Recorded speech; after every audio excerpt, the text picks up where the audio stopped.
కొంతమంది ఏంటంటే తీసేస్తారు లివర్‌ని అని చెప్తూ ఉంటారు. సో, అలా అలా కాదు, జరుగుతుందా? అది ఏదైతే సర్జరీ కాకుండా మనం కొన్ని రకాలైన radio frequency ablation, microwave ablation ఇలా ఉన్నాయి. ఒక చిన్న సూది స్కానింగ్ ద్వారా ఆ లివర్ క్యాన్సర్లోకి సూది పెట్టి మనం కరెంట్ని పంపిస్తే ఒక పర్టికులర్ ఏరియా ఆఫ్ లివర్ అనేది మాడిపోతుంది, అంత కాలిపోతుంది. సో దాంతో ఎవరైతే ఈ సర్జరీకి ఫిట్ అవ్వరో, ఈవెన్ ఎర్లీ ఫేజ్లో ఉన్నా కానీ వాళ్ళని దీన్ని సెలెక్ట్ చేసుకోవచ్చు.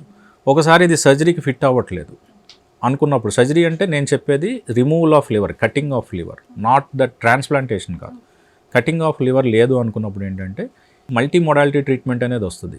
కొన్నాటికి కరెంట్ చేసి బర్న్ చేయటం, కొన్నాటికి కీమోథెరపీ, అడ్వాన్స్డ్గా మనకు వచ్చేటప్పటికి ఇమ్యూనోథెరపీ వస్తుంది. ఇమ్యూనోథెరపీ అంటే కేవలం లివర్ సెల్స్ అనేది టార్గెట్ చేస్తుంది. ఏ కాంబినేషన్ ఆఫ్ దీస్ థింగ్స్ అంటే కొన్నాటికేమో ఈ radio frequency or microwave ablation చేసి, మిగతా వాటికి ఏదైతే చిన్న చిన్నవి ఏదైతే మనకి స్కాన్ ద్వారా కనపడదో లేదా కంటికి కనపడి ఉంటాయో ఇవన్నిటికి ఏంటంటే మనం ఆ ఇమ్యూనోథెరపీ ట్రీట్మెంట్.